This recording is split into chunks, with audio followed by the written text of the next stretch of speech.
Chapter 82 సంపూర్ణ పరిపూర్ణత ఇక్కడే ఇంకా ఇప్పుడే ఉంది. యుద్ధం జరుగుతోంది. దాని పట్ల మీ వైఖరేంటి? ఎక్కడో ఒకక్కడ ఏదో ఒక విధంగా యుద్ధం ఎప్పుడూ ఉంది. యుద్ధం లేని కాలం ఏది? కొందరు అది భగవంతుని ఆట అని అంటారు. యుద్ధం తప్పనిసరి అని, దానికి ఎవ్వరూ కారణం కాదని మరో విధంగా చెప్పడం. కానీ మీ సొంత వైఖరి ఏంటి? వైఖరులను నాపైన ఎందుకు రుద్దుతావు? నా సొంతమనడానికి నాకు ఎటువంటి వైఖరి లేదు. ఖచ్చితంగా ఈ భయంకరమైన ఇంకా అర్థం లేని మారణ హోమం వెనుక ఎవరో ఒకరు కారణమై ఉండాలిగా. మనుషులు ఎలా అంత తేలిగ్గా చంపగలరు? దోషిని నీ లోపలే వెతుకు. నేను, నాది అనే ఆలోచనలే అన్ని వివాదాలకు మూల కారణం. వాటి నుండి విముక్తి పొందు. అప్పుడు అన్ని వివాదాల నుండి బయటపడగలవు. నేను బయటపడినంత మాత్రాన ఏం లాభం? అది యుద్ధాన్ని ప్రభావితం చేయదుగా. నేను కారణమయ్యుంటే నాశనం అవ్వడానికి నేను సిద్ధంగా ఉన్నాను. అవి నేను పుట్టినప్పుడు మొదలవ్వలేదు. నేను పోయినప్పుడు ఆగిపోవు. వాటికి నేను కారణం కాదు. మరెవరు? కలహాలు ఇంకా పోరాటం ఉనికిలో ఒక భాగం. ఉనికికి కారణమేంటో ఎందుకు విచారించవు? ఉనికి ఇంకా వివాదం విడదీయలేనివని ఎందుకంటున్నారు? నేను ఉండటానికి ఇతరులతో గొడవ పడాల్సిన అవసరం లేదుగా. నువ్వు నామరూపాలు కలిగిన ఓ వేరైన శరీర మనస్సుగా నీ మనుగడ కోసం నిరంతరం ఇతరులతో పోరాడుతూ ఉంటావు. బతకాలంటే నువ్వు నాశనం చేయాల్సి వస్తుంది. నువ్వు పుట్టిన దగ్గర్నుంచి నీ పర్యావరణంతో నీ యుద్ధం మొదలయ్యింది. అది చనిపోయే వరకు కొనసాగుతుంది. కానీ యుద్ధాలకు అసలు ఏది కారణం? భగవంతుడంటారు, కర్మ అంటారు, నా ఆశ ఇంకా భయం అంటారు. నాకు చివరి సమాధానం ఇవ్వండి. చివరి సమాధానం ఇదే: ఏది అందుకు కారణం కాదు. అన్నీ విశ్వ అవగాహనా క్షేత్రంలో క్షణికంగా కనిపిస్తున్నవే. నామరూపాల కొనసాగింపు కేవలం ఓ మనస్థితి. అది తేలిగ్గా తీసిపారేయగలిగినది. నేను కనిపించే వాటి గురించే అడుగుతున్నాను. ఈ చిత్రంలో ఒక పిల్లాడు సైనికుల చేతిలో చనిపోయాడు. మీరు స్పష్టంగా చూస్తున్నారు, కాదనలేరు. ఇప్పుడు ఈ బిడ్డ చనిపోవడానికి కారణమెవరు? ఎవరూ కాదు, ఇంకా అందరూ కారణమే. ప్రపంచం అంటే దానిలో ఉన్నదే. ఇంకా ప్రతి విషయం అందరినీ ప్రభావితం చేస్తుంది. మనమంతా బిడ్డను చంపాము. ఇంకా మనమంతా దానితో పాటు చనిపోతాము. ప్రతి సంఘటన అసంఖ్యాకమైన కారణాలను కలిగుంటుంది. ఇంకా అసంఖ్యాక ప్రభావాలను ఉత్పత్తి చేస్తుంది. ఖాతాలను ఉంచుకోవడం వ్యర్థం. ఏదీ జాడ వదిలిపెట్టదు. ఇక్కడ వాళ్ళు కర్మల గురించి ఇంకా శిక్షల గురించి మాట్లాడతారుగా. అది కేవలం స్థూల ఉజ్జాయింపు మాత్రమే. నిజానికి మనమందరం సృష్టికర్తలము, ఇంకా ఒకరికొకరి సృష్టి. ఒకరికొకరు భారాన్ని కలిగిస్తూ భరిస్తూ ఉంటాము. అయితే దోషుల వల్ల అమాయకులు కష్టపడాలా? మన అజ్ఞానంలో మనము అమాయకులము. మన చర్యలలో దోషులము. తెలియకుండా పాపాలు చేస్తాము. అర్థం చేసుకోకుండా బాధపడతాము. మనకున్న ఒకే ఒక దారి ఆగడం, చూడడం, అర్థం చేసుకోవడం, ఇంకా జ్ఞాపకాల వల నుండి బయటపడడం. ఎందుకంటే జ్ఞాపకాలు ఊహలను పెంచి పోషిస్తాయి. ఊహలు కోరికలను, భయాలను పుట్టిస్తాయి. నేనసలు ఎందుకు ఊహిస్తాను? అవగాహన యొక్క వెలుగు జ్ఞాపకాల రీలుగుండా ప్రసరించినప్పుడు నీ మెదడులో చిత్రాలను నింపుతుంది. నీ మెదడు యొక్క లోపం ఇంకా అస్తవ్యస్తమైన స్థితి కారణంగా నువ్వు గ్రహించేవి వక్రీకరించబడ్డాయి. ఇంకా ఇష్ట అయిష్టాలతో రంగులద్దబడ్డాయి. నీ ఆలోచనలను క్రమపరుచుకో. భావోద్వేగాల ఛాయ నుండి విడువబడినప్పుడు నువ్వు మనుషులను, వస్తువులను ఎలా ఉంటే అలా చూస్తావు. స్పష్టంగా ఇంకా దాతృత్వంతో. పుట్టుక, జీవితం ఇంకా చావును చూసేది ఒక్కటే సాక్షి. అది దుఃఖం ఇంకా ప్రేమకు సాక్షి. కానీ పరిమిత ఉనికిలో, వేరుతనంలో దుఃఖం ఉంది. దాన్ని మనం ప్రేమిస్తాము, ఇంకా అదే సమయంలో ద్వేషిస్తాము. మనం గొడవ పడతాము, చంపుతాము, జీవితాలను, ఆస్తులను నాశనం చేస్తాము. అయినప్పటికీ మనము ప్రేమగా, త్యాగపూర్వకంగా కూడా ఉంటాము. బిడ్డను అపురూపంగా పెంచుతాము. అలాగే అనాథను చేస్తాము. మన జీవితం మొత్తం వైరుధ్యాలతో నిండి ఉంది. అయినా పట్టుకునే ఉంటాము. ఈ పట్టుకుని వేలాడడమే అన్నిటికీ కారణం. అయినా అది మొత్తం పైపైన జరిగేదే. మన జీవితం ఇప్పుడులో ఉంది. దానిమీద ప్రేమ ఇప్పుడుంది. మనకు వైరుధ్యాలు కావాలి. దుఃఖం ఇంకా సంతోషాల ఆటలు కావాలి. అందుకు మనకు వ్యతిరేకాలు, వేరుతనాలు అవసరం.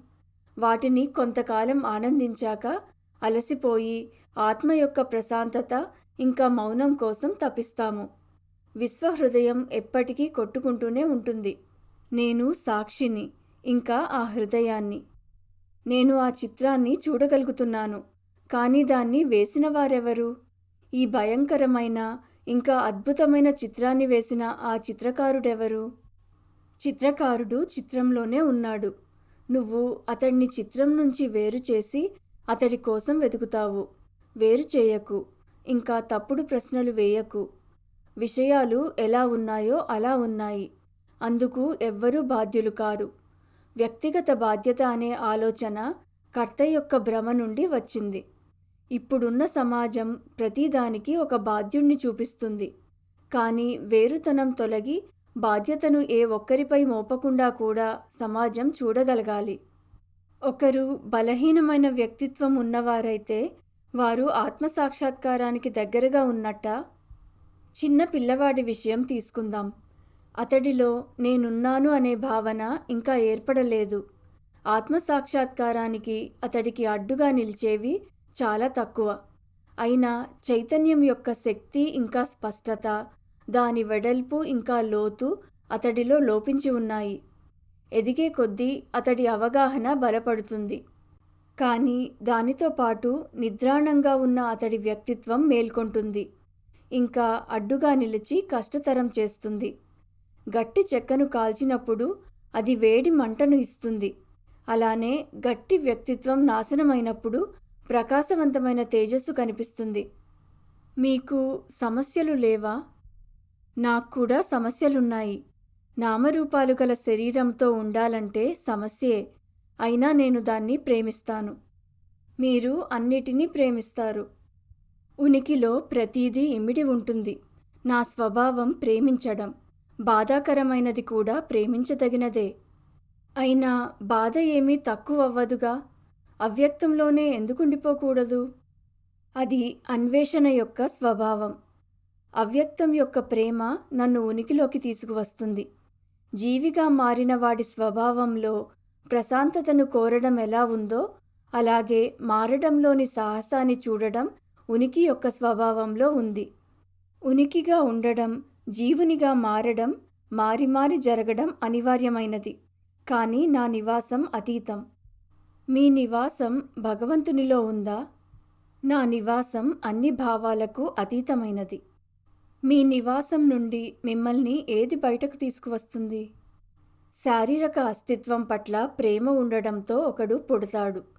ఒక్కసారి పుట్టాక విధిలో చిక్కుకుంటాడు. విధి ఇంకా జీవుడిగా మారడం వేరు కాదు. నిర్దిష్టంగా ఉండాలన్న కోరిక నిన్ను గతము, భవిష్యత్తు గల ఓ వ్యక్తిని చేస్తుంది. ఓ గొప్ప మనిషిని చూడు. అతడి జీవితము ఎంత కష్టాలమయమో, ఇంకా ఫలాలు ఎంత పరిమితమో చూడు. మనిషి యొక్క వ్యక్తిత్వం ఎంతగా ఆధారపడి ఉంది, ఇంకా దాని ప్రపంచం ఎంత ఉదాసీనంగా ఉంది. అయినా దాన్ని ప్రేమిస్తాము. దాని యొక్క అనవసరతనాన్ని కాపాడుకుంటాము. యుద్ధం జరుగుతోంది. మిమ్మల్ని ఆహార కేంద్రాన్ని చూసుకోమని నియమించారనుకుందాం. మీరు ఆ పని చేస్తారా లేక తిరస్కరిస్తారా? నాకు పని చేయడం ఇంకా చేయకపోవడం అంతా ఒక్కటే. నేను దాన్ని స్వీకరించొచ్చు, స్వీకరించకపోవచ్చు. ఆ పనిని నాకంటే బాగా నిర్వర్తించేవారుండొచ్చు.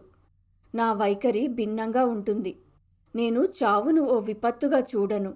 అలాగే పుట్టుకను పండుగగా చూడను. జీవితంతో అనుబంధం అంటే దుఃఖంతో అనుబంధమే. నాకు మరణక్షణం ఆనందమయమే కానీ భయానకం కాదు. పుట్టినప్పుడు ఏడ్చాను, పోయేటప్పుడు నవ్వుతాను. చనిపోయే క్షణంలో అవగాహనలో జరిగే మార్పేంటి? ఏం మార్పు కోరుతున్నావు?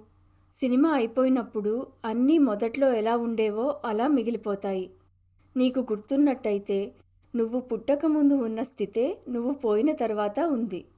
నాకు ఏమీ గుర్తులేదు. ఎందుకంటే నువ్వు ప్రయత్నించలేదు కాబట్టి. ఉన్న ప్రశ్నల్లా మనస్సును లోపలికి తిప్పడం మాత్రమే. మీరు సమాజ సేవలో ఎందుకు పాల్గొనరు?